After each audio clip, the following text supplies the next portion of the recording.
रहीम।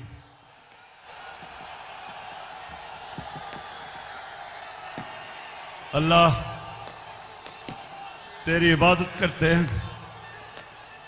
तेरे से मदद मांगते हैं।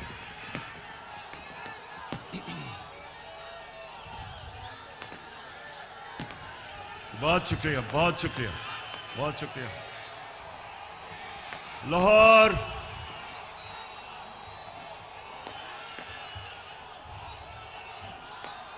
शुक्रिया, शुक्रिया।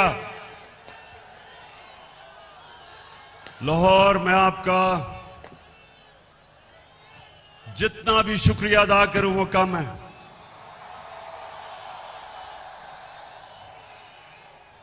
मुझे पता था कि आप मुझे मायूस नहीं करेंगे।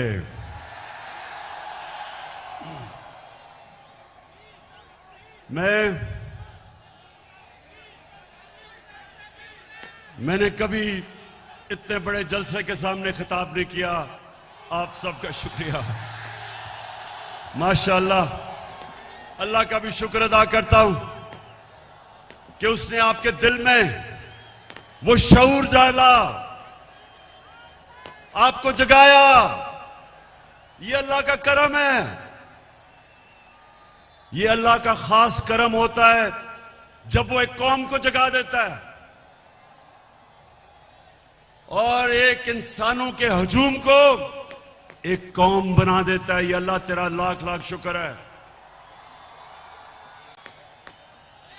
लाहौर में इधर पास ही मेयो हॉस्पिटल में पैदा हुआ था और मुझे बचपन से एहसास था। ये आपने आज गौर से बातें सुन। सामने प्लीज बैठ जाएं, बैठ जाएं, आप बैठ जाएं। वो नीचे देख सकते, नीचे बैठ जाओ, बैठ जाओ, बैठ जाओ, बैठ जाएं, सामने बैठ जाएं, वो देख नहीं सकते। बैठ जाएं प्लीज। देखें, मैं पाकिस्तान के साथ बड़ा हुआ हूं। मैं बार बार लोगों को बताता हूं कि मेरे मां बाप एक गुलाम हिंदुस्तान में पैदा हुए थे और उन्होंने पाकिस्तान की तहरीक में शिरकत की थी। और बचपन से उन्होंने मुझे एक चीज बताई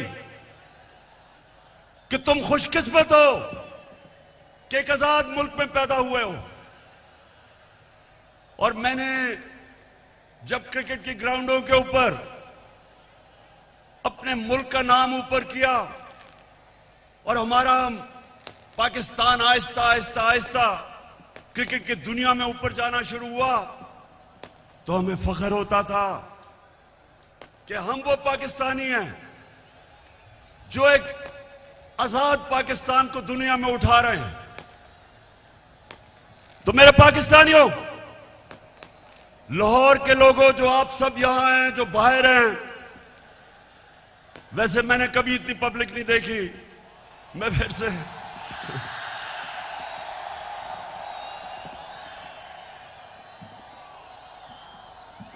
आप जितने भी लोग आज मेरी बात सुन रहे हैं, बड़े गौर से आज मेरी, क्योंकि मैंने आज आपको लाएमल देना है कि हमने ये ना गुलामी कबूल करनी है, ना ये इंपोर्टेड हुकूमत कबूल करनी है। और ये अब आपको पता चला है कि सिलेक्टेड हुकूमत क्या होती है। जो बाहर से सिलेक्ट होके लोगों के ऊपर मुसल्लत की जाती है, ये होती है सिलेक्टेड हुकूमत। जो डरती है इलेक्शन से, जो साजिशों से, जो पैसे लगा के, जमीन खरीद के, बाहर जो साम्राज्य उनकी जूते पॉलिश करके जो आज ऊपर हमारे मुल्क पे मसलत की गई है। तो मैं आज आपको लाएमल दूंगा कि मैं किसी सूरत इस हुकूमत को कबूल नहीं करूंगा। मैं इन गुलामों को और पाकिस्तान के करप्ट तरीन लोगों को मैं कभी कबूल नहीं करूंगा। और मैं अभी आपको लायामल देता हूं, लेकिन उससे पहले यह साजिश क्यों हुई? मेरे लाहौर के लोगों, जरा थोड़ा सा सब्र से सुने, यह साजिश हुई क्यों। मैं जब से वजीर आजम बना, मेरी सबसे बड़ी कोशिश यह थी कि हमारी आजाद फॉरेन पॉलिसी बने। आजाद फॉरेन पॉलिसी का मतलब यह कि हम जो भी फैसले करें अपने लोगों के मफादात के लिए करें। मैं अपने लोगों को किसी बैरूनी मुल्क की उनके मफादात के लिए कुर्बान ना करूं। मेरे फैसले मेरी कौम के लिए हों। ये वो लोग जो आदी हुए थे पाकिस्तानियों को हुक्म देते थे, धमकियां देते थे, एक ही टेलीफोन पे सारी बातें मनवा लेते थे, उनको ये चीज पसंद नहीं आई। मैंने ये भी फैसला किया जिस दिन मैं वजीर आजम बना कि मैं हर इंटरनेशनल फोरम में एक बात उठाऊंगा कि जो इस्लामोफोबिया और हमारे नबी सल्लल्लाहु अलैहि वसल्लम की शान में गुस्ताखी करते थे, मैंने फैसला किया था कि यूनाइटेड नेशंस में उठाऊंगा, ओआईसी में उठाऊंगा, हर फोरम पे उठाऊंगा, क्योंकि हमारे मुसलमानों को 1.5 अरब मुसलमानों को यह तकलीफ देते थे, वो भी पसंद नहीं आई, वो बाहर के लोगों को पसंद नहीं आई। और तीसरी चीज उनको क्या नहीं पसंद आई कि मैं जितनी भी फॉरेन पॉलिसी थी, चाइना से, रशिया से, मुसलमान ममालिक से, मेरी सबसे बड़ी कोशिश ये होती थी कि मेरी कौम को किसमें फायदा है। मैंने कभी भी किसी से डिक्टेशन नहीं लिया और ना मैंने कभी लेना था।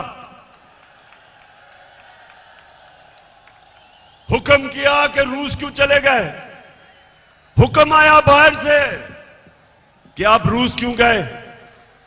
मैं रूस इसलिए गया, एक पाकिस्तान में गैस खत्म हो रही है, हमने उसे गैस का कॉन्ट्रैक्ट करना था, लेकिन 2 और चीजें, रूस हमें तेल 30% कम कीमत पे दे रहा था।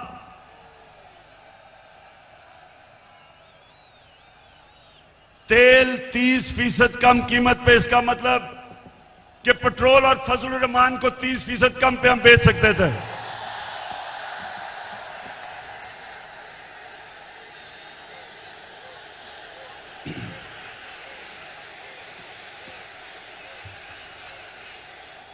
उसके अलावा हमें 20 लाख टन गंदम इंपोर्ट करनी थी रूस से, वो भी हमें 30% कम कीमत पे दे रहे थे।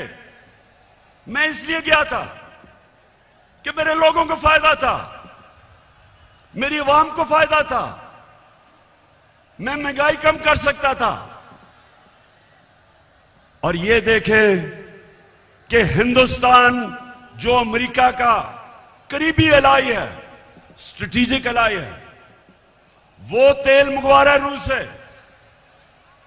उसको अमेरिका ने कहा कि ना तेल खरीदो, उसने आगे से सीधा जवाब दिया अमेरिका को कि हम अपने लोगों के मफादात के लिए फैसले करते हैं। यानी कि हिंदुस्तान की फॉरेन पॉलिसी उनके लोगों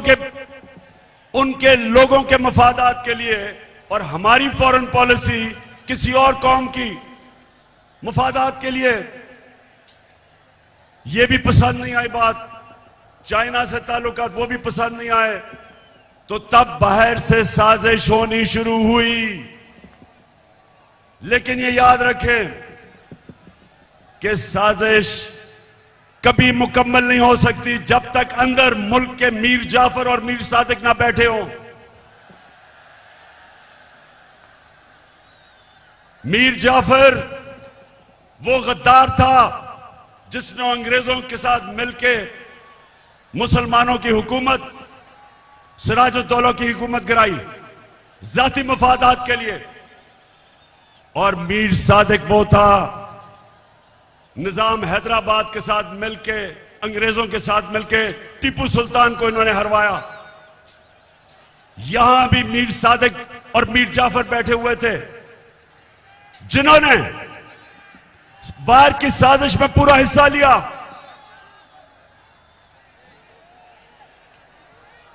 क्या हुआ?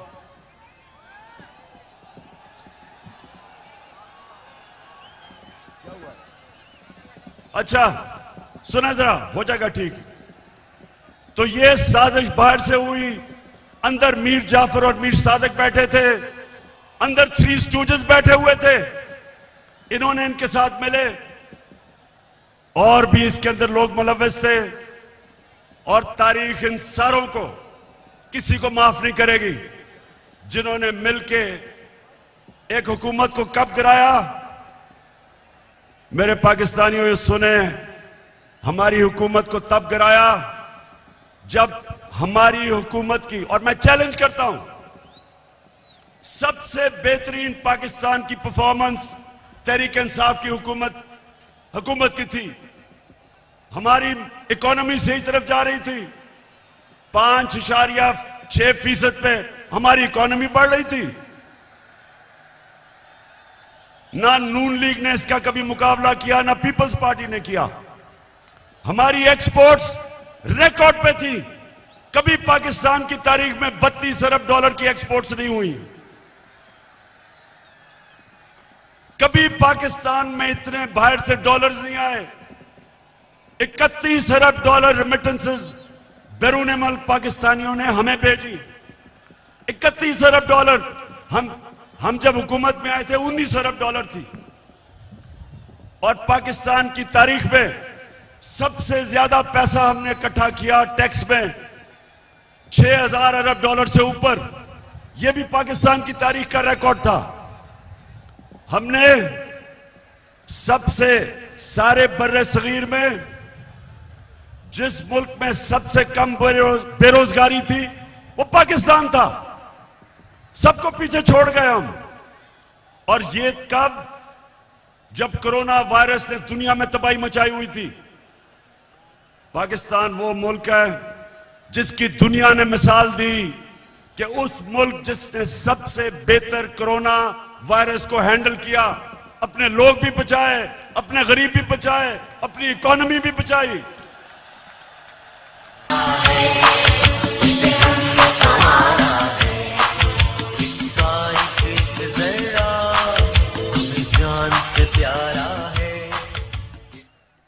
और अपने किसानों को, लाहौर के लोगों सुनो, हमने अपने किसानों को कैसे फायदा पहुंचाया। शुगर माफिया जो किसानों को कीमत पूरी नहीं देता था, टाइम पे पैसे नहीं देता था, क्योंकि सारे ताकतवर सियासतदान दोनों पार्टीज में शुगर माफिया का हिस्सा थे। हमने आके शुगर माफिया का मुकाबला किया, किसानों को पैसे दिलवाए ठीक टाइम पे, और उनको कीमत सही मिली। उन्होंने अपनी जमीन पे लगाया। और पाकिस्तान की तारीख में 5 फसलों में की तारीख में सबसे ज्यादा पैदावार पाकिस्तान की तारीख में एक पिछले साल हमने किया। गंदम की रिकॉर्ड पैदावार, गन्ने की रिकॉर्ड पैदावार, मकई की रिकॉर्ड पैदावार, आलू की रिकॉर्ड पैदावार, चावल की रिकॉर्ड पैदावार, यह हमारे दौर में हुआ। जब दुनिया कह रही थी कि पाकिस्तान की इकोनॉमी सही रास्ते पे निकल गई है और जिस रास्ते पे जा रही है, आईएमएफ की गुलामी से आजाद होने जा रही थी, तब इन्होंने हमारी हुकूमत को साजिश करके गिराया। पहले हुकूमतें गिरती थी, 2 दफा बेनजीर की हुकूमत गिरी, 2 दफा नवाज शरीफ की 90 की दिहाई में। जब भी गिरी करप्शन पे गिरी। मैं चैलेंज करता हूं, बताएं कि क्या इमरान खान ने कोई लंदन में फ्लैट लिए, कोई फैक्ट्रियां लगाई? मेरे पे आज इल्जाम लगाया जा रहा है कि जनाब तोशा खाना से इसने कोई चीजें ली। जरा लाहौरियों जरा सुनो, तोशा खाना है क्या? समझो पहले ये क्या है। जो भी तोहफा मिलता है प्राइम मिनिस्टर और उनके वजीरों को, जो भी तोहफा मिलता है वो तोशा खाना में जाता है। इनके जमाने में जब तोशा खाना में प्रेजेंट जाता था तो ये 15% पैसे दे के जो हुकूमत को जाती थी वो खरीद सकते थे।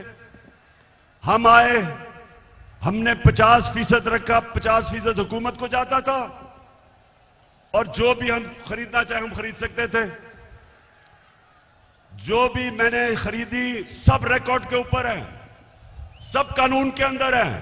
और आज मैं आप सबको यह भी बता दूं कि मैंने उन पैसों से जो मेरे घर के नीचे सड़कें जो आम लोगों को भी फायदा पहुंचाती थी, वो तोशा खाना के पैसे से सड़क ठीक की, हुकूमत का पैसा नहीं लिया। मेरा जो घर है मैं कानून के मुताबिक उसको कैंप ऑफिस बना के सारे खर्चे हुकूमत देती है, यानी आप देते हैं टैक्स, आप टैक्स पेयर उसका पैसा सारा देता है। मैं अपने खर्चे देता हूं। मैं कोई ना लाहौर का घर ना वहां कैंप ऑफिस नहीं किया, अपने पैसे से वो चलाया। जो दीवार नीचे बनानी थी सिक्योरिटी फेंस, गवर्नमेंट से पैसे नहीं लिए, अपना ऑफिस चलाया, गवर्नमेंट से पैसे नहीं लिए। और ये लोग जो आज प्रोपेगेंडा कर रहे हैं, मैं चैलेंज करता हूं कि तुम्हारे मैं चैलेंज करता हूं कि कभी पाकिस्तान की तारीख में किसी प्राइम मिनिस्टर ने अपने ऊपर इतना कम पैसा खर्च नहीं किया जो मैंने किया। चैलेंज करता हूं।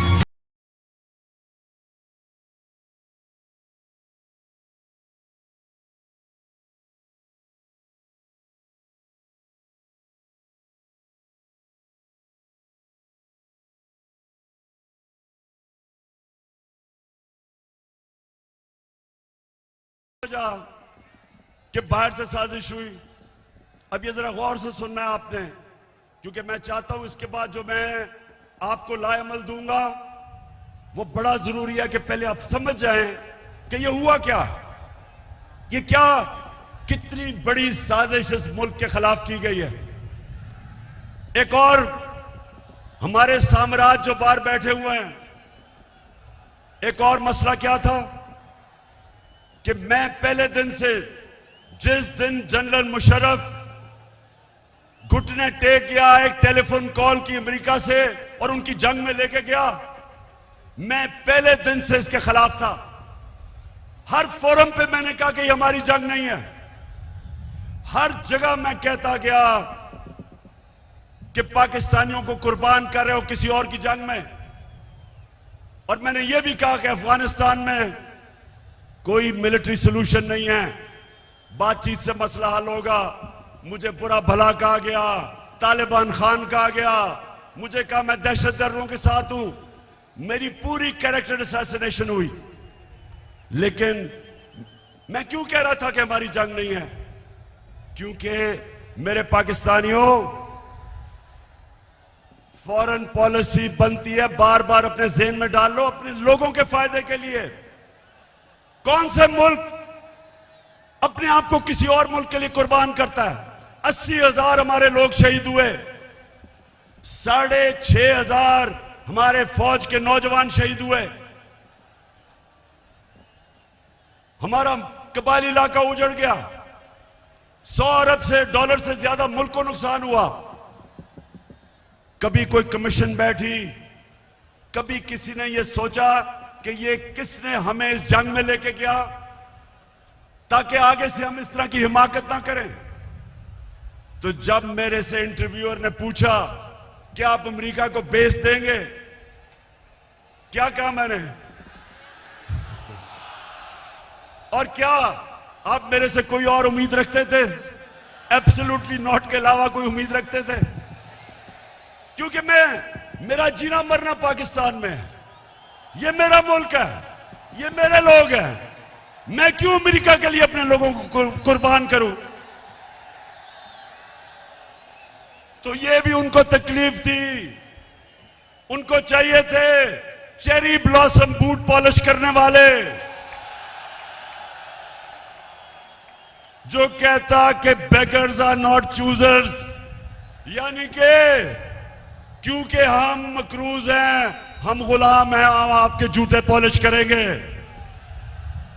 पाकिस्तानियों, ये याद रखो, मैं बार बार आपको एक चीज कहता हूं, कभी कभी किसी जमात को वोट ना दो जिनके लीडर्स के पैसे जायदादें मुल्क से बाहर पड़ी हैं, कभी उनको वोट ना दो।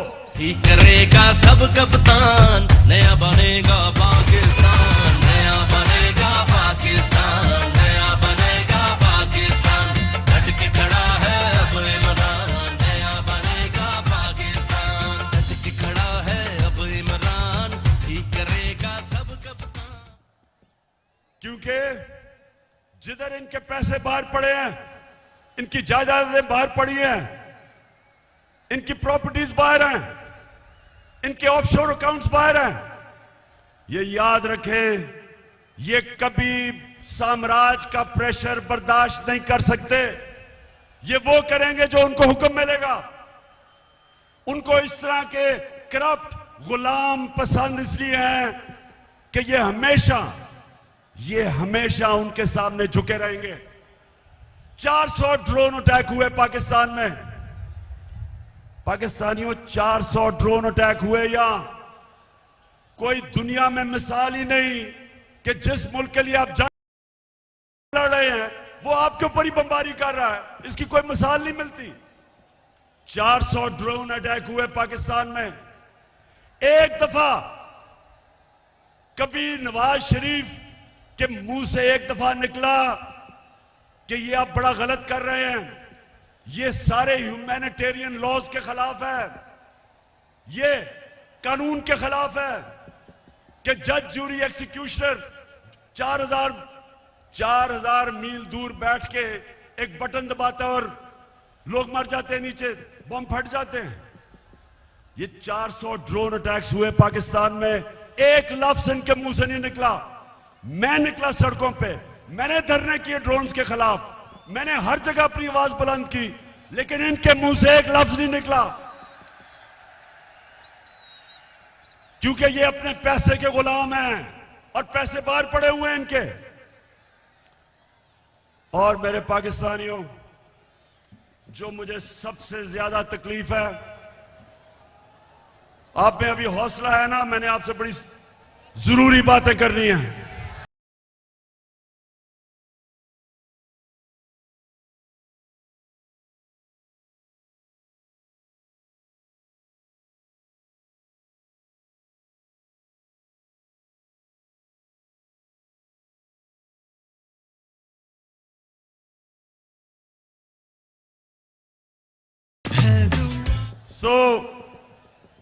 हुआ क्या, बाहर से साजिश प्लान हुई, अंदर मीर जाफर बैठे हुए थे।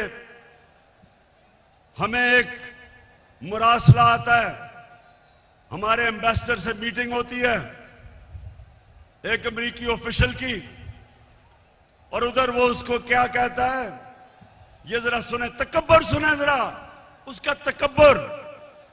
हमारे एम्बेसडर को कहता है कि अगर तुमने इमरान खान को इस नो कॉन्फिडेंस मोशन में ना हराया तो पाकिस्तान को बड़ी मुश्किलों का सामना करना पड़ेगा।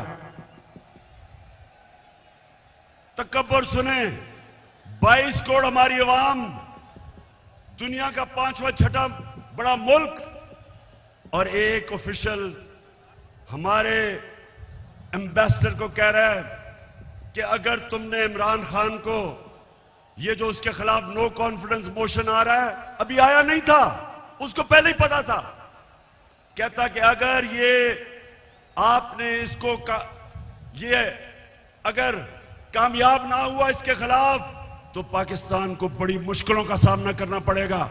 लेकिन अगर कामयाब हो गया, और ये सुनो मेरे पाकिस्तानियों, कहता अगर कामयाब हो गया तो हम पाकिस्तान को माफ कर देंगे।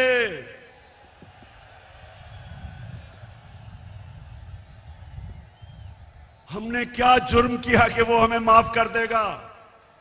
कि क्या ये जुर्रत की कि हम रूस चले गए अपने मुल्क की खातिर?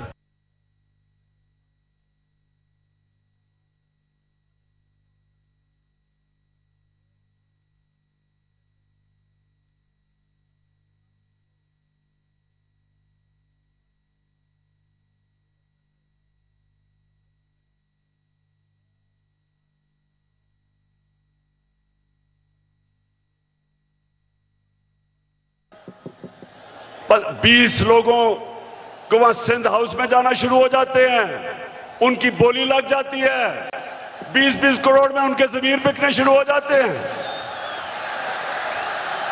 फिर जो हमारे इत्तेहादी हैं, मैं मुनसिलाई आजाद को खराज तहसीन पेश करता हूं। आप वाहिद रह गए, बाकी सारे चले गए। मैं तो देखूंगा उनकी कीमतें लगी, बोलियां लगी, जैसे बकरा ईद पे बकरे बिकते हैं। बंद किया जनाब उनको सिंध हाउस के अंदर, सिंध से पुलिस लेके आए। सोचिए ये पाकिस्तान में हो रहा है। मैं अपनी आज बड़े अदब से मैं अपनी अदालतों से पूछता हूं कि क्या इनके खिलाफ नहीं है, ये कानून के खिलाफ नहीं है कि बिक रहे हैं बकरों की तरह? अवाम से वोट लेके आए हमारे टिकट पे और वहां जाके उनकी बोलियां लग गई। यानी ये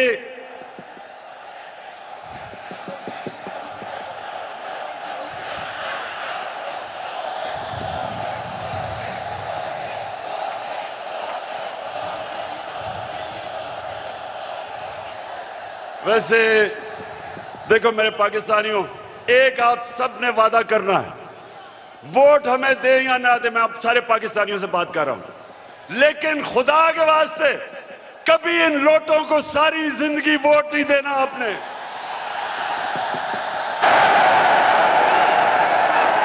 जमीर फरोशों को, जिनका ना कोई दीन है ना ईमान है ना उनमें शर्म है, कि सारी जिंदगी उनके बच्चों के ऊपर धब्बा लगेगा कि ये हैं वो लोग जिन्होंने अपने आप को बेचा, अपने, जिनका ना कोई दीन है ना ईमान है ना उनमें शर्म है, कि सारी जिंदगी उनके बच्चों के ऊपर धब्बा लगेगा कि ये हैं वो लोग जिन्होंने अपने आप को बेचा, अपने जमीरों को बेचा।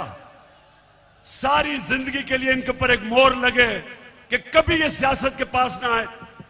जिन जिन हलकों में ये जाएंगे, मेरी कौम पाकिस्तानियों, अगर आपने इनको किसी भी हलके में जीतने दिया, आप इस मुल्क से गद्दारी करेंगे।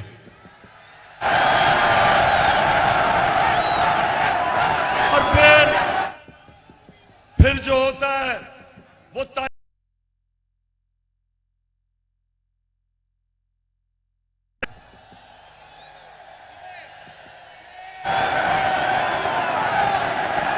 मेरे यहां दोनों स्पीकर बैठे हुए हैं, एक्स स्पीकर असद कैसर भी बैठा हुआ है और कासिम सूरी, दोनों हीरो हैं।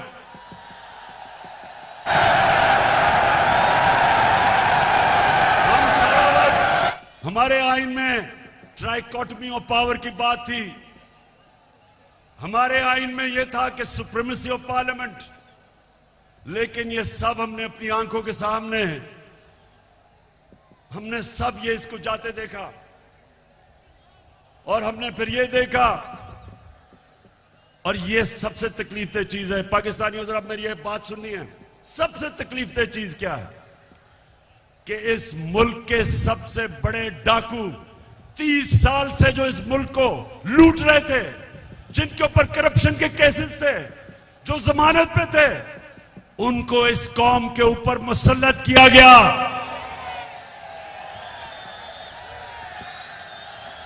पाकिस्तानियों, मैं, मेरे से बेहतर शायद कोई भी पाकिस्तान की सियासत में ना अमेरिकनों को जानता है ना यूरोपियंस को जानता है जो मैं जानता हूं। कोई नहीं मेरे से बेहतर जानता। उनके अपने मुल्कों में ये कोई तस्वर भी नहीं कर सकता, कोई सोच भी नहीं सकता कि एक आदमी जमानत पे हो, उसको पार्लियामेंट तो दूर की बात है, उसको चपड़ासी भी बना दे। या उन्होंने हमारा प्राइम मिनिस्टर बना दिया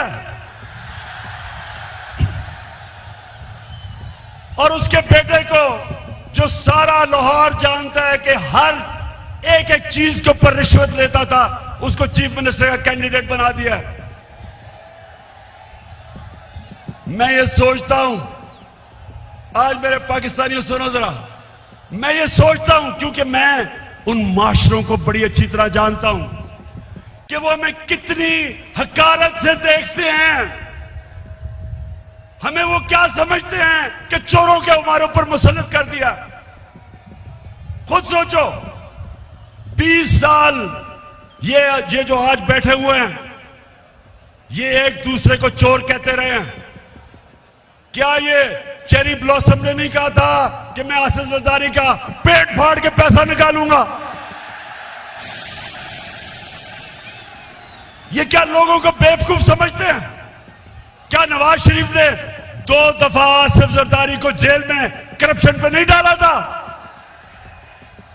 और क्या आसिफ जरदारी ने हुदैबा पेपर मिल का अरबों रुपए का केस नवाज शरीफ और शहबाज शरीफ पर नहीं किया था?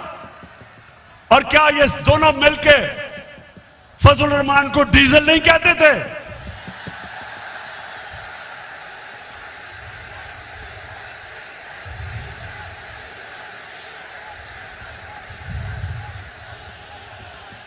इससे ज्यादा आप एक मुल्क के ऊपर क्या जुल्म कर सकते हैं कि ये 3 स्टूजेस को, ये मुल्क के माना और डाकुओं को मुल्क के ऊपर मुसल्लत करें। मैं आपको आज ये बता रहा हूं, जब तक मैं जिंदा हूं मैं इनका मुकाबला करूंगा, मैं कभी इनको तस्लीम नहीं करूंगा। पाकिस्तानियों, अब ये जरा मेरी बात सुना, ये इतना बड़ा इस मुल्क पे जुल्म किया इन्होंने कि आपको अंदाजा नहीं कि ये जो हमारे माशरे को करेगा, एटम बॉम्ब भी नहीं कर सकता। मेरे नबी सल्लल्लाहु अलैहि वसल्लम ने तकरीबन 1500 साल पहले कहा था, ये सुने मेरी बात खामोशी से, ये बहुत जरूरी आपके लिए समझना है कि क्यों पाकिस्तान एक अजीम कौम नहीं बन सका। 1500 साल पहले उन्होंने कहा था, मेरे पाकिस्तानियों, 1500 साल पहले उन्होंने कहा था कि वो कौमें बर्बाद हो जाती हैं जो छोटे चोरों को पकड़ के जेल में डालती हैं और बड़े डाकुओं को उनका निजाम पकड़ नहीं सकता।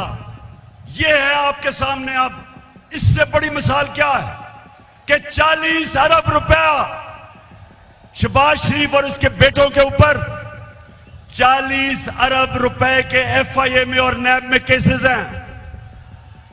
एफआईए के 16 अरब रुपए इसके नौकरों के नाम पे एफआईए ने पकड़े हैं और इस आदमी को प्राइम मिनिस्टर बना दिया।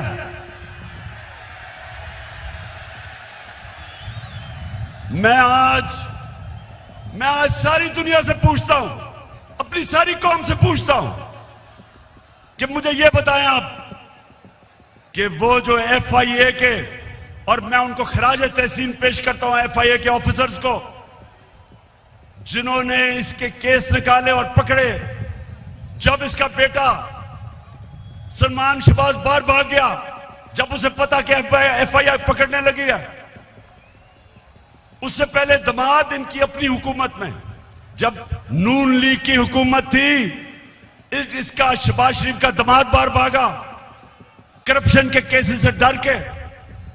नवाज शरीफ के दोनों बेटे बाहर भागे क्योंकि वो बता नहीं सकते थे कि अरबों रुपए की प्रॉपर्टीज इनके पास लंदन में किधर से आई। इसहाक डार प्राइम मिनिस्टर के प्लेन पे नून लीग की हुकूमत में बाहर भागा, उसके बेटे बाहर भागे हुए हैं। ये लोगों को हमारे ऊपर मुसल्लत किया जा रहा है। 95% इनके ऊपर केसेस हमारे दौर में नहीं बने, पहले के बने हुए हैं। और ये लोग आज जिधर आके बैठ गए हैं, मुझे ये बताएं कि कौन सा गवर्नमेंट ऑफिसर इनके खिलाफ एक्शन लेगा? कब आगे से एफआईए कब इनके खिलाफ एक्शन लेगी? जब उनको पता ये होगा कि ये तो उनके ऊपर इंतकामी कार्रवाई करेंगे अगर वापस आ गए। अब सोचें, कहीं दुनिया में होता है कि वो एफआईए जिसने इसके ऊपर केसेस निकाले हैं, ये उसी के ऊपर आके बैठ गया और सबसे पहले इसने उस दिलेर ज़हीन ऑफिसर को फारग किया जिसने इसके केसेस पकड़े थे। तो मैं फिर बड़े अदब से अपनी अदलिया से पूछता हूं कि क्या आपका काम नहीं इनकी हिफाजत करना, इन ऑफिसर्स की? क्या आपका काम नहीं कि एक कॉन्फ्लिक्ट ऑफ इंटरेस्ट, कि जो आदमी एफआईए में पकड़े हुए केसेस, आपका काम नहीं उनकी हिफाजत करना? तो पाकिस्तानियों, मैं आज आपके सामने एक और बात कहता हूं। 3.5 साल मैं हुकूमत में कोशिश करता रहा कि इनके केसेस आगे बढ़े। 3.5 साल में कोशिश करता रहा। पुराने केसेस थे इनके, जरदारी के ऊपर अरबों रुपए के केस थे, उसकी और उसकी वो जो ओमनी ग्रुप, बिलावल भुट्टो को भी उसी अकाउंट से पैसा जा रहा है, फेक अकाउंट से, जिधर रेहान अली को पैसा जा रहा है। साफ ओपन एंड शट केस। वो जो सिंध का चीफ मिनिस्टर है, उसके ऊपर पूरा केस ओपन एंड शट, लेकिन कुछ होता ही नहीं था। मेरे नीचे ना नैब भी मेरे नीचे नहीं, अदलिया आजाद। क्या कर सकते थे? 100 एफआईए के केसेस जो इसके ऊपर हुए, और वो भी डर डर के बेचारों ने किया। तो मेरे हाथ में क्या था? और जिनके हाथ में पावर थी, मैं आज आपको यह कहना चाहता हूं कि वो करप्शन को बुरा ही नहीं समझते थे। उनके लिए करप्शन बड़ी चीज ही नहीं थी। उनके ख्याल में कि ये जो करप्शन है ये तो होती है, और उन्होंने, क्योंकि वो करप्शन को बुरा नहीं समझते थे, ये सबसे बड़ा इस मुल्क के ऊपर अलमिया है कि आज जिन लोगों को जेल में होना चाहिए था, वो आज या वजीर बन गए और या प्राइम मिनिस्टर बन गए हैं, और या वजीर आला बनने की कोशिश कर रहा है। तो पाकिस्तानियों, ये कौम ये बर्दाश्त नहीं कर सकती, कोई कौम ये बर्दाश्त नहीं कर सकती। इसलिए मैं अभी आपको लायमल दूंगा कि हमने करना क्या है, लेकिन मैं ये आपको वाज़ेह कर दूं, मैं जब तक जिंदा हूं, मैं इस नाइंसाफी और जुल्म का मुकाबला करता रहूंगा।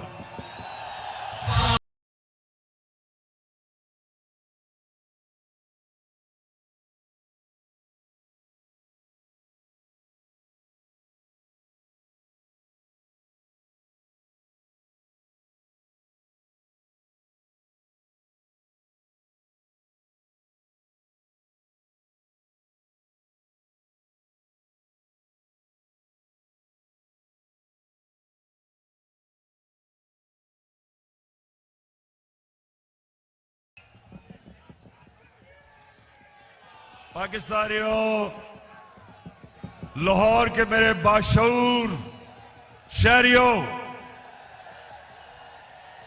पहले बताएं आप तैयार होंगे जो मैं आपको बाद में बताने लगा हूं मेरे साथ? इंशाअल्लाह। अच्छा, अब मैं आपको जिस चीज की मुझे और बहुत तकलीफ है कि वो केसेस जो भी ताकतवर है यहां, उनको हमारा इंसाफ का निजाम कानून के नीचे ला ही नहीं सकता। अब ये सोचें कि जब हमारे नबी सल्लल्लाहु अलैहि वसल्लम ने कहा था कि कौम तबाह हो जाती जब ताकतवर को नहीं पकड़ती, डाकू को और सिर्फ छोटे चोरों को पकड़ती है, उनकी सोचें, उनकी हिकमत यानी उनमें अल्लाह ने उनको सबसे दुनिया का अजीम आदमी किसी वजह से बनाया था और हमें हुक्म किया था कि उनकी सुन्नत पे चलो। देखें, छोटा चोर भैंस चोरी कर लेगा, मोटरसाइकिल चोरी कर लेगा, ज्यादा से ज्यादा गाड़ी चोरी कर लेगा, कितना पैसा बना लेगा। लेकिन जब बड़ा डाकू चोरी करता है, अरबों रुपए की चोरी करता है, अब वो बिस्तर के नीचे नहीं वो पैसा रख सकता, वो बैंक में नहीं डाल सकता क्योंकि पकड़ा जाएगा। लिहाजा वो पैसा मुल्क से बाहर भेजता है, दुगना नुकसान करता है, चोरी भी बड़ी करता है। और जब वो पैसा मुल्क से बाहर भेजता है, जिसको मनी लॉन्ड्रिंग कहते हैं, तो वो डॉलर खरीद के भेजता है। जब वो डॉलर खरीदता है, डॉलर के ऊपर प्रेशर पड़ता है, रुपए की कीमत गिरती है। जब रुपया गिरता है, महंगाई आती है, गुर्बत बढ़ती है। आज ये हाल है कि यूनाइटेड नेशंस के सेक्रेटरी जनरल ने एक कमेटी बनाई है जिसको कहते हैं फैक्ट टाइप पैनल। उस पैनल को उसने कहा इन्वेस्टिगेट करो कि क्या वजह है कि गरीब मुल्क गरीब हो रहे हैं और अमीर मुल्क अमीर हो रहे हैं। आपको पता है उस पैनल ने क्या, उसने जब इन्वेस्टिगेट किया तो क्या चीज सामने आई कि हर साल, पाकिस्तानियों इधर और से सुनो, हम IMF से हम सिर्फ 6 अरब रुपए के कर्जा जब लेते हैं तो हमें उनकी हर बात माननी पड़ती है। हमें मुल्क के ऊपर एक जंजीर डाल जाती है गले में, 6 अरब डॉलर पे। तो हर साल गरीब मुल्कों से जो पैसा जाता है अमीर मुल्कों में, ऑफशोर अकाउंट्स में, लंदन फ्लैट्स में, वो 1700 अरब डॉलर है। 1700 अरब डॉलर हर साल गरीब मुल्कों से चोरी होकर अमीर मुल्कों में जाता है। हमारे मुल्क से अंदाजा लगाया जाता है 15 अरब डॉलर हर साल बाहर जाता है चोरी करके। और वो कौन करता है? वो भैंस चोर या मोटरसाइकिल चोर नहीं करता, वो ये बड़े बड़े डाकू जो आज ऊपर मुसल्लत कर दिए हैं, ये चोरी करके पैसा बाहर भेजते हैं। और इसलिए मेरे पाकिस्तानियों, इनका मुकाबला करना है हमने। ये है हमारी हकीकी आजादी की जंग जो मैं आपको आज तैयार करवाने आया हूं उसके लिए। फिर से तू अड़ जा, फिर से तू डट जा, फिर से वो बल्ला घुमा।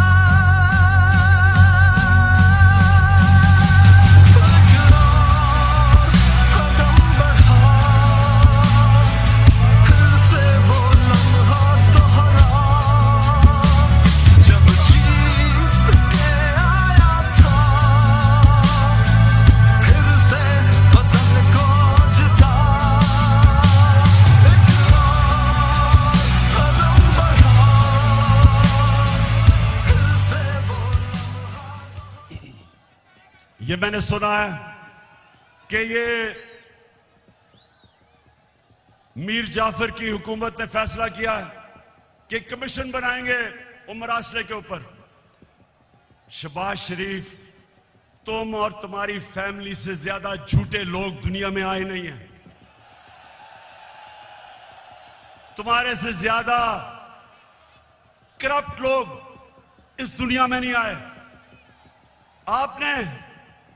आपने तो जाके लाहौर हाई कोर्ट में गारंटी दी थी कि नवाज शरीफ वापस आ जाएगा।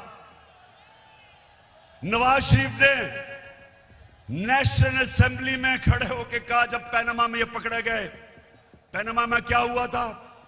पैनामा में पता चला, इंकशाफ हुआ कि जो 4 महंगे तरीन लंदन में मेफेयर की अपार्टमेंट्स हैं वो मरियम के नाम पे हैं।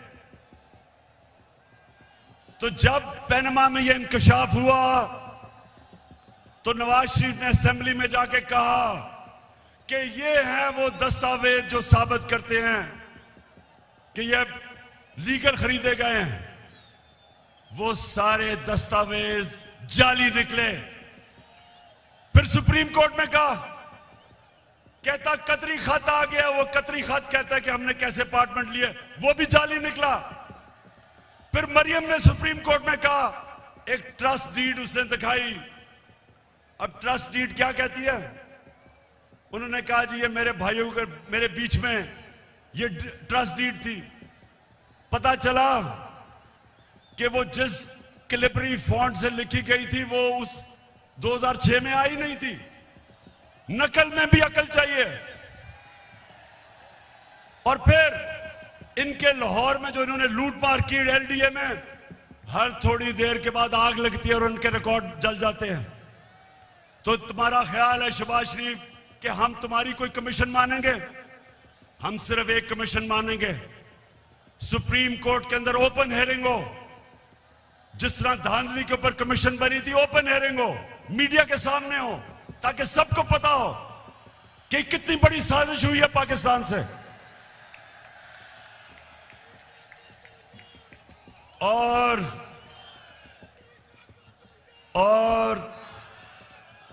ये जो भी चीफ इलेक्शन कमिश्नर है, ये जो चीफ इलेक्शन कमिश्नर है, इसको तो नून लीग के अंदर कोई ऑफिस का ओहदा दे दो। इसका जितना इसने तहरीक इंसाफ के खिलाफ काम किया आके, मैं तो कहता हूं कि नून लीग के लोग भी शर्म आती उनको काम करते हुए कि सारे फैसले हमारे खिलाफ। फॉरेन फंडिंग केस क्या है? हमें बैरून मुल्क पाकिस्तानियों ने पैसे भेजे, वो पाकिस्तानी जो कि 31 अरब डॉलर इस मुल्क को भेजते हैं जिस पे पाकिस्तान चलता है, वो फॉरेन फंडिंग नहीं है। और हमने इनको बार बार कहा है कि जब भी आप इन्वेस्टिगेट करें तो नून लीग की भी साथ इन्वेस्टिगेशन करें, पीपल्स पार्टी की भी करें। और लाहौर के लोगों, मैं आपके सामने दावा करता हूं कि जब भी हमारी सामने इन्वेस्टिगेशन होगी, दूध का दूध पानी का पानी हो जाएगा। एक पार्टी होगी पाकिस्तान की तारीख में जो पॉलिटिकल फंड रेजिंग करती है, लोगों से पैसे इकट्ठे करती है। इनके पैसे वो बिजनेसमैन देते हैं जिनके साथ मिलकर ये पैसे बनाते हैं, उनको कॉन्ट्रैक्ट्स दिलवाते हैं, फिर उनसे पैसे लेते हैं। एक एक का नाम भी मुझे पता है, उनसे पैसे लेते हैं। इनके पास कोई फंड रेजिंग का तरीका नहीं है। तो मैं चैलेंज करता हूं कि अगर हिम्मत है तो हम तीनों के इकट्ठे केस सुनो, ताकि सारी कौम को पता हो, सारी कौम के सामने आए कि किससे सही माने में पैसे इकट्ठे करें और कौन 2 नंबरी से पैसे इकट्ठे करता है। वतन की हालत को सुधारो, तब्दीली आ गई है यारो।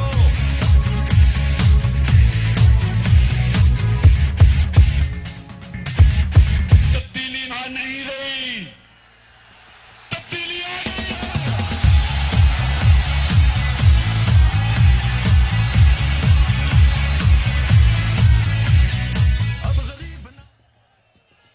वैसे मैं सोचता हूं ये नून लीग की और पीपल्स पार्टी के लोगों को मैं सोचता हूं, और वो डीजल वाले के लोगों को भी, कि मुझे ये बताएं कि कोई आपको शर्म नहीं आती कि वहां जरदारी फैमिली के अलावा कोई नहीं आता ऊपर, यहां शरीफ फैमिली के अलावा कोई नहीं आता, उधर फजल रहमान के बेटों के अलावा कोई नहीं आता? कोई आपको शर्म नहीं आती कि किसी में सलाहियत नहीं ऊपर आने की? हमारी पार्टी में क्यों नहीं है? बताएं मेरा कौन सा रिश्तेदार है? बताएं कौन है रिश्तेदार, कौन सा दोस्त है मेरा पावर में? क्योंकि मेरिट के ऊपर चल रहे हैं हम। ये खानदानी पार्टीज, मैं इनके ऊपर हैरत मुझे होती है कि क्यों नहीं इनको अजीब लगता कि वो एक बच्चे को बाहर से उर्दू उसको पूरी आती नहीं, उसके सामने बड़े बड़े झुके हुए होते हैं। वो जब नवाज शरीफ प्रेसिडेंट ओबामा को मिला पर्चियां पकड़ के, तो जिसकी काम पे टांग नहीं थी, 14 साल हो गए उर्दू नहीं आ रही सही तरह, करते करते में फर्क ही नहीं पता चलता उसको। तो दूसरी तरफ वो मरियम तैयार है, जिसने जिंदगी में 1 घंटे का काम नहीं किया, वो तैयार बैठी है, उसका बेटा तैयार बैठा है, उनके रिश्तेदार तैयार बैठे हैं सबके। तो कोई इनके लोगों को कोई एहसास नहीं कि ये हैं कौन, इनकी सलाहियत क्या है स्वाय चोरी करने के, कि इनके अलावा कोई ऊपर ही नहीं आ सकता। मैं आपसे आखिर में अब जो मैं बात करने आया था, आप सबको यहां इकट्ठा किया, उस पे मैं आने लगा हूं।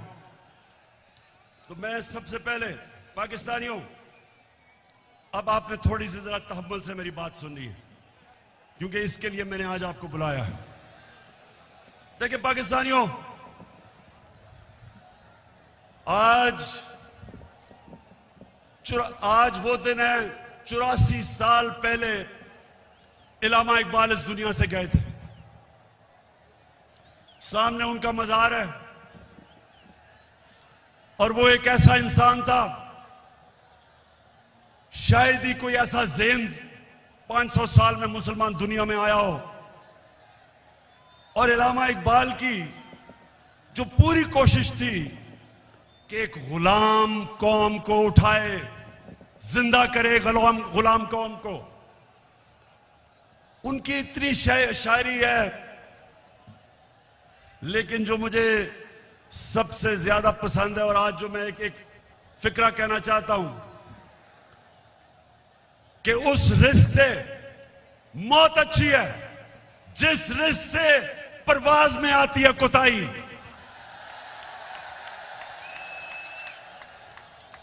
पाकिस्तानियों, यहां 1940 में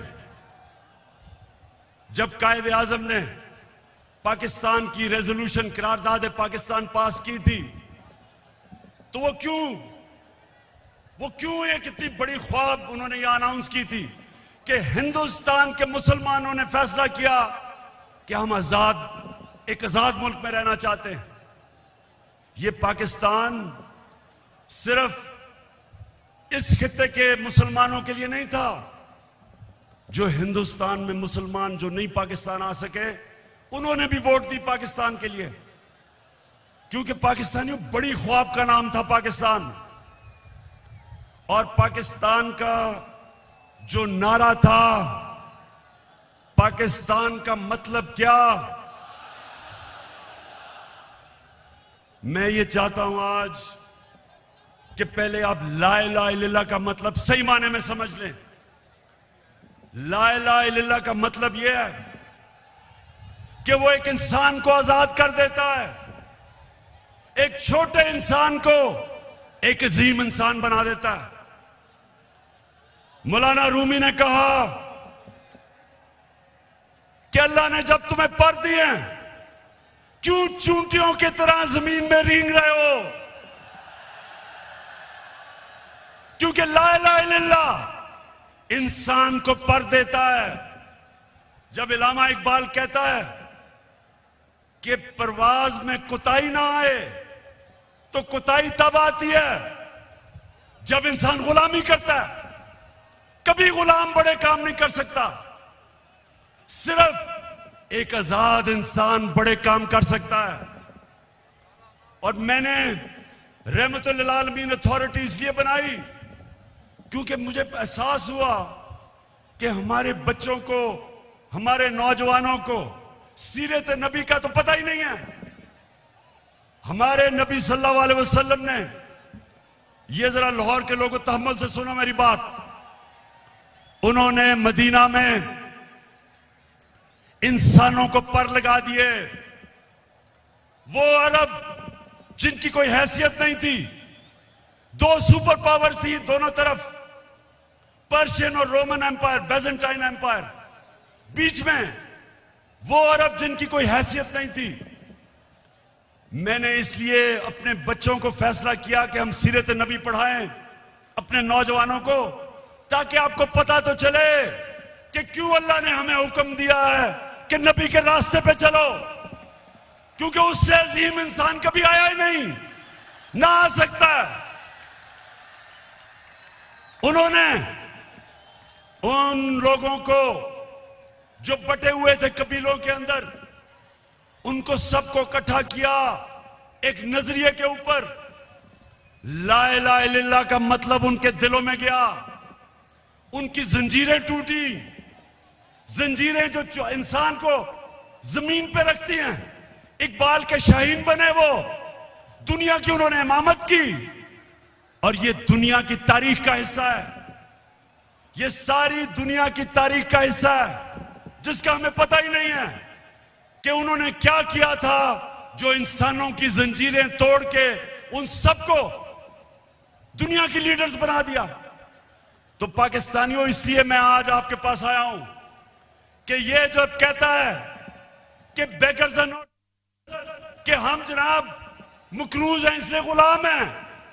शहबाज शरीफ, तुम पैसे के गुलाम हो, हम कौम आजाद हैं। और दूसरा कहता है कि जनाब हम तो लाइफ सपोर्ट मशीन पे हैं, अमेरिका जब चाहे बंद कर दे।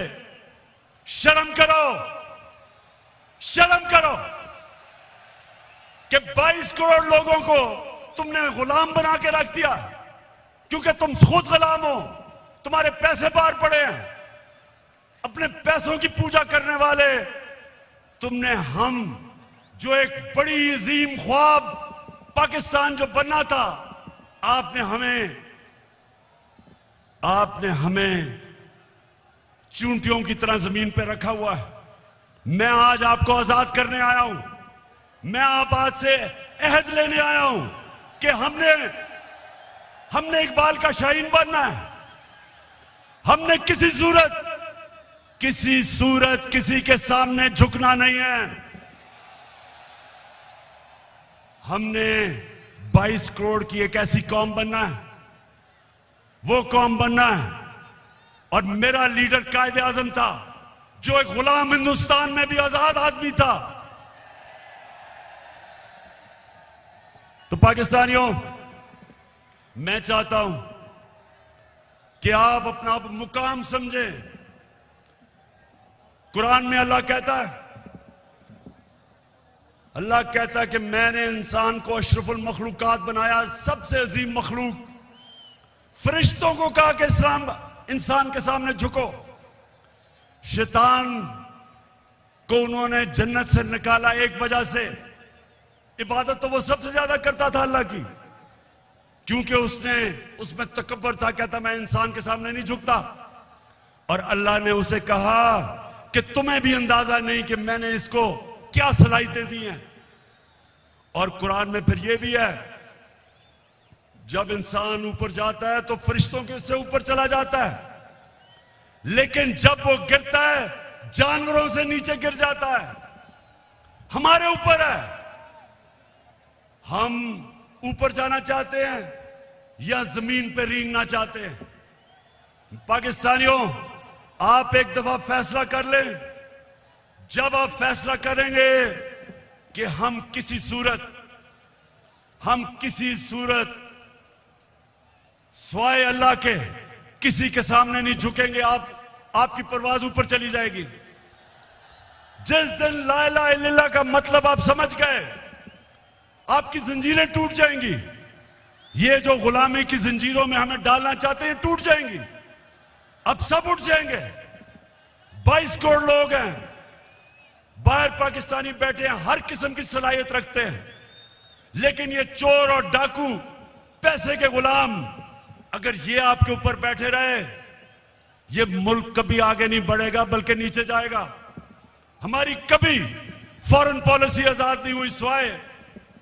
स्वाय थोड़ी देर के भुट्टो के जमाने में, और भुट्टो को साजिश करके अंदरूनी मीर जाफर ने उसको फांसी दिलवाई। कभी उसके बाद आजाद नहीं हुई, लेकिन कभी इतनी गुलाम भी नहीं हुई जो ये 3 स्टूजेस के दौरान हुई है। जो इन्होंने हमारे साथ किया,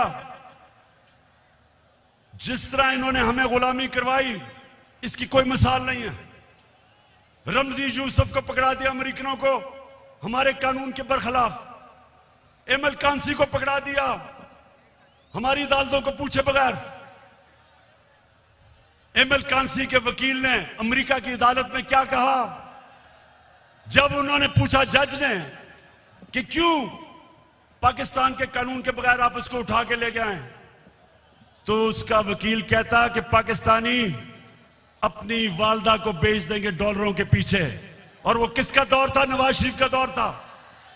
हम नहीं बेचेंगे, ये नवाज शरीफ बेच देगा, पैसे का पुजारी है।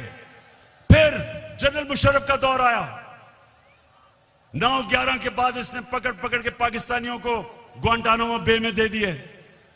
मुल्ला ज़ईफ तालिबान का एम्बेसडर था, जिनीवा कन्वेंशन के मुताबिक उसको प्रोटेक्शन थी, उन्होंने उसके बावजूद पकड़ा दिया, उनको ग्वांटानामो बे में भेज दिया। हमारे मुल्क से लोगों को उठा उठा के ले गए। हम जंग उनकी लड़ रहे हैं और दुश्मन हम ही बने हुए हैं। 400 ड्रोन अटैक्स करवा दिए, कबायली इलाके को उजाड़ दिया। जो कबायली इलाके के लोगों को मुश्किलों का सामना करना पड़ा, आप सोच भी नहीं सकते। 35 लाख लोगों ने नकल मकानी की वहां से, 40 लाख लोगों ने स्वाद से नकल मुकानी की। या मेरे 2 एक्स मिनिस्टर्स बैठे हुए हैं, मुराद सईद, इसकी वालदा को एक उसी जंग में स्वाद में जब बम फटा तो उसकी वालदा के सर पे लगा, अभी तक वो कोमा में है, सालों से वो कोमा में पड़ी हुई है। यहां सरताज गुल है, उसका भाई यहां खुदकुश हमले में लाहौर में वो बेचारा शहीद हुआ। मेरे मां और वालिद की दोनों तरफ से एक जनरल बिलाल शहीद हुए, वालदा की तरफ से, और न्याजी हमारे मियां वाली से शहीद हुए। 80,000 हमारे लोग मारे गए। क्यों? पाकिस्तान की जंग से क्या ताल्लुक था? क्योंकि गुलाम बैठे हुए थे। हमें कुर्बान किया गया किसी की खातिर और हमें दुनिया में जिल्लत मिली। उसामा बिन लादेन को पाकिस्तान में आके इन्होंने खत्म किया, कोई 3 दिन कोई बोला नहीं। प्रेसिडेंट ओबामा अपनी किताब में लिखता है कि मुझे बड़ा खौफ था कि मैं सदर जरदारी को जब टेलीफोन करूंगा वो बड़ी मुजम्मत करेगा कि तुमने हमारे मुल्क में आके ये किया क्या। कहता जब 3 दिन के बाद मैंने जरदारी को टेलीफोन किया तो कहता मुझे मुबारक देनी शुरू कर दी उसने।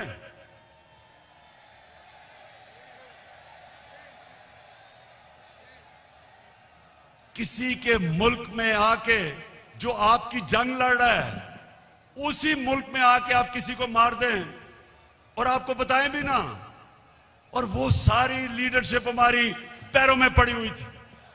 पाकिस्तानियों याद रखें, कभी आपकी कभी दुनिया इज्जत नहीं करेगी जब तक आप अपनी खुद इज्जत नहीं करेंगे। तो मैं आज आपके पास जो पैगाम लेके आया हूं वो ये कि हमने फैसला किया है कि पाकिस्तान की हकीकी आजादी की तहरीक चलाना। हमारे ये मुखालिफ समझते हैं कि जी मीनार पाकिस्तान के बाद क्या होगा। कान खोल के सुन लो,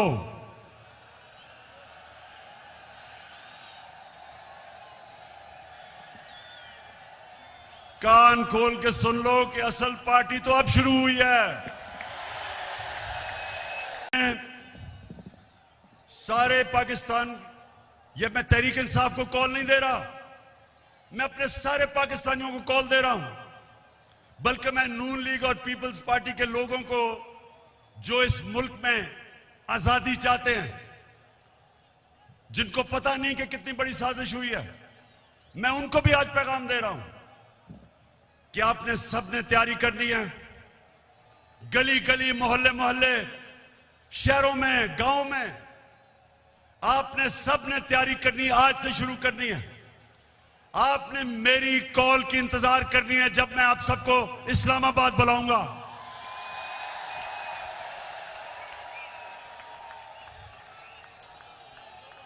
मैं आज ये वाजे कर दूं कि मैं किसी किस्म का तसादुम नहीं चाहता। ये मेरा मुल्क है, मेरे कोई इस मुल्क के बाहर जाने की जगह नहीं। ये तो जब भी थोड़ी मुश्किल आती है बाहर भाग जाते हैं। ऐसे लगता है कि ये बर्तानिया की क्वीन को इनके रिश्तेदार है, सारे वहीं भाग जाते हैं। वो इसहाक डार, वो यहीं इधर ही पुराने शहर में उसका बाप की साइकिलों की दुकान थी, बड़ा मेहनत कश आदमी था, लेकिन आजकल उनको जरा देखें, लगता है वो कोई बर्तानिया का लॉर्ड था। तो ये वो लोग हैं, ये वो लोग हैं जब मुश्किल पड़ती है बाहर भाग जाते हैं। हमारा मेरा जीना मरना पाकिस्तान है। किसी किस्म का मैं तसादम नहीं चाहता अपने मुल्क में। हमारी फौज है, हमारी पुलिस है, और फौज का भी मैं ये कह दूं कि अगर हमारे पास एक ताकतवर फौज ना होती तो आज पाकिस्तान के 3 टुकड़े हुए होते। हमारे जो दुश्मन हैं वो सिर्फ इसलिए कामयाब नहीं हुए कि माशाअल्लाह हमारी कौम अपनी फौज के साथ खड़ी है। हमारी फौज ने एक गलत फैसला मुशर्रफ ने किया, गलत फैसला उसने किया, लेकिन हमारी फौज ने जिस तरह की कुर्बानियां दी, वो कुर्बानियां ना देते तो आज पाकिस्तान का भी वो जो शाम और इराक का हाल है वो होता। तो हम आज दाद देते हैं अपनी फौज को, अपनी पुलिस को। हम चाहते हैं कि हमारी पुलिस भी एक मजबूत पुलिस फोर्स बने। हम कोई किसी किस्म की इस मुल्क को नुकसान नहीं पहुंचाना चाहते, लेकिन हम किसी सूरत इस इंपोर्टेड हुकूमत को तस्लीम नहीं करेंगे। जो भी हो, ये जब समझते हैं कि ये तहरीक खत्म हो जाएगी, तहरीक अभी जोर पकड़ेगी। मैंने अपनी सारी पार्टी के बड़े बड़े सीनियर्स को कहा है कि इन्होंने निकल जाना है सारे पाकिस्तान में। आपने जाके लोगों को तैयार करना है, अपनी हकीकी आजादी की तहरीक में सबको शामिल करना है। आपने अपने इलाकों से निकल के, और सीनियर लीडरशिप ने पाकिस्तान के उन इलाकों में जाना है ताकि लोग तैयार हों, मेरी कॉल की इंतजार करें। और मैं सिर्फ एक चीज चाहता हूं, कोई और चीज नहीं चाहता। मैं चाहता हूं कि जल्दी से जल्दी इलेक्शन अनाउंस किए जाएं। हम एक जमहूरी पार्टी हैं, हम जमहूरियत चाहते हैं, लेकिन हम कभी भी इस सिलेक्टेड इंपोर्टेड हुकूमत को कभी तस्लीम नहीं करेंगे। एक ही तरीका है, जिनसे भी गलती हो गई, एक ही तरीका है गलती ठीक करने का, फौरी इलेक्शन करवाओ।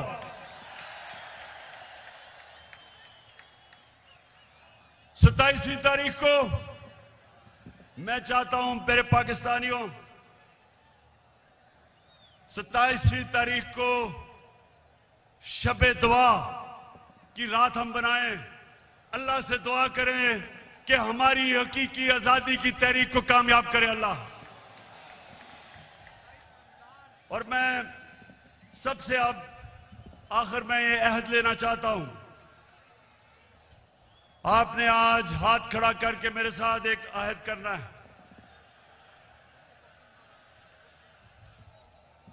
कि आपने मेरे बाद रिपीट करना है। मैं जो आपको कहूंगा रिपीट करना है।